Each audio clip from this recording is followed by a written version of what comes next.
ভারতের একতরফা পানি প্রত্যাহারের কারণে বাংলাদেশের ৮টি জেলায় ১৯৮৮ সালের পর সম্প্রতি সবচেয়ে ভয়াবহ বন্যার সৃষ্টি হয়েছে এবং মানুষের জীবন একদম বিপর্যস্ত হয়ে গেছে। মানে বন্যার যে পরিস্থিতি দেখে কোনোভাবেই মনটাকে সান্ত্বনা দিতে পারছি না যে একটা স্বাধীন দেশে কীভাবে তার অন্য একটি প্রতিবেশী রাষ্ট্র এভাবে একতরফাভাবে পানি প্রত্যাহার করে মানুষের জীবনটাকে বিপর্যস্ত করে দিতে পারে। ইংরেজিতে একটি প্রবাদ আছে যে মর্নিং শোজ দ্য ডে, অর্থাৎ সকাল দেখলেই বোঝা যায় যে সারাদিন কেমন যাবে। যে বাংলাদেশে বর্তমানে একটি নতুন সরকার গঠিত হয়েছে, এটি হচ্ছে অন্তর্বর্তীকালীন সরকার। তো এই সরকারের সাথে ভারতের আমাদের প্রতিবেশী রাষ্ট্র তাদের যেই আচরণ এবং তাদের যে কর্মকাণ্ড দেখে মনে হচ্ছে যে বাংলাদেশের বর্তমান সরকারের সাথে ভারতের সরকারের এক তিক্ত সম্পর্ক যোগের সূচনা হয়েছে। সম্প্রতি ভারতের একতরফা পানি প্রত্যাহারের কারণে ফেনী, কুমিল্লা, মৌলভীবাজার সহ ৮টি জেলায় আকস্মিক বন্যার সৃষ্টি হয়েছে এবং মানুষের জনজীবন একেবারে বিপর্যস্ত হয়ে যাচ্ছে।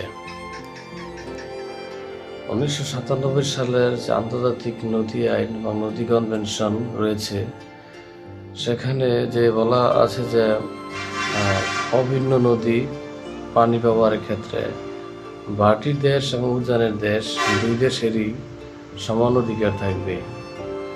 এখানে স্পষ্টভাবে বলা আছে যে যেমন উজানের দেশ একতরফাভাবে পানি প্রত্যাহার বা আটকে রাখতে পারবে না, ঠিক তেমনি ভাটির দেশও এরকম কার্য করতে পারবে না। কিন্তু বাংলাদেশ আন্তর্জাতিক নদী আইনের প্রতি শ্রদ্ধা প্রদর্শন করে আসলো স্বাধীনতার পর থেকে পর্যন্ত কখনই ভারত নদী আইন অনুযায়ী তারা তাদের পানি প্রত্যাহার বা ধরে রাখার কাজটি করেনি। তারা যখনই তাদের সুবিধা হয়েছে তারা পানি প্রত্যাহার করে দিয়েছে, আবার যখন মনে হয়েছে যে তাদের পানি দরকার তারা একতরফাভাবে তাদের ওইখানে পানি আটকে রেখেছে।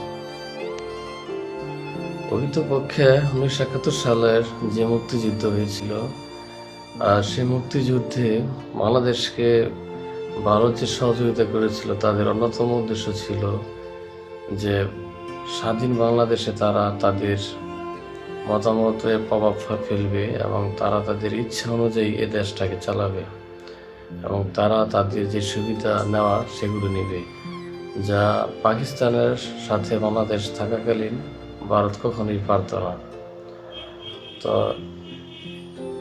এই জন্যই দেখা যাচ্ছে যে স্বাধীনতার পর থেকে যেসব সরকার ভারতের সাথে সুসম্পর্ক রেখে চলেনি তাদেরকে ভারত সমর্থন দেয়নি এবং ভারতের সাথে সুসম্পর্ক না থাকার কারণে বিগত ১৫ বছর যাবৎ বিএনপিকে রাষ্ট্র ক্ষমতার বাইরে থাকতে হয়েছিল। এমনকি বিএনপি বিরোধী দলের আসনটা পর্যন্ত পায়নি। এই সকল চক্রান্তের পিছনে ভারতের কারসাজি রয়েছে। তা বর্তমান যে বিদ্যমান পরিস্থিতি, আমি আমার ব্যক্তিগত অভিমত থেকে একটি কথা বলবো, সেটি হচ্ছে যে যেহেতু বাংলাদেশের ৩ দিক থেকে ভারত, আর ভারত বাংলাদেশ থেকে অনেক অনেক গুণে শক্তিশালী সব দিক দিয়ে, তো আমার মনে হয় যে বর্তমানে যে অন্তর্বর্তীকালীন সরকার রয়েছেন তারা তাদের প্রধান কাজ হবে যে ভারতের সাথে সরাসরি শত্রুতায় না গিয়ে একটি কৌশলগত এবং ভারসাম্যপূর্ণ সম্পর্ক তৈরি করা। কারণ ভারতের সাথে আমাদের দ্বিপাক্ষিক যে কিছু বিষয় রয়েছে সেগুলো হচ্ছে যেমন সীমান্তের সমস্যা, ছিটমহল সমস্যা, তারপর হচ্ছে অভিন্ন নদীর পানি বন্টন সমস্যা, তারপর হচ্ছে আমদানি রপ্তানির বিষয়গুলো।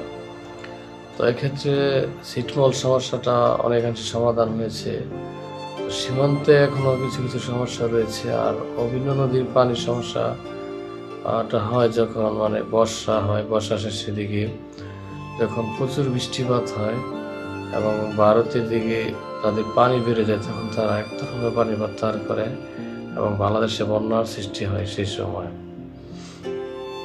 তো আমার মনে হয় যে ভারতের সাথে সম্পর্ক না রাখলে যে অনেক বিষয়ে বাংলাদেশের সাথে তিক্ত সম্পর্ক তৈরি হবে। আর ভারতের মতো এত বৃহৎ প্রতিবেশী রাষ্ট্রের সাথে শত্রুতা করে বাংলাদেশের মতো একটা রাষ্ট্রের বেশি দিন সফলতার সঙ্গে টিকে থাকা সম্ভব নয়।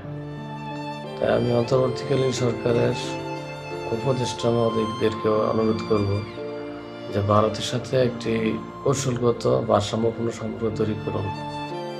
প্রয়োজনে জাতিসংঘের মাধ্যমে ভারতের উপর চাপ সৃষ্টি করুন, যেন ভারত একতরফাভাবে তাদের অভিন্ন নদীর পানিগুলো এভাবে প্রত্যাহার বা ধরে না রাখে।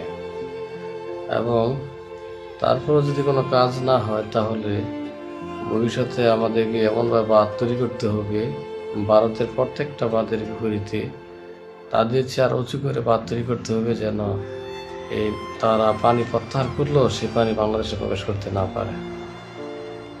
তো সবাইকে বিনীত অনুরোধ করব, সবাই যেন আমরা যার যার অবস্থান থেকে বন্যার্তদের পাশে দাঁড়াই, বন্যার্তদেরকে আর্থিক মানসিক বিভিন্নভাবে সাহায্য করি।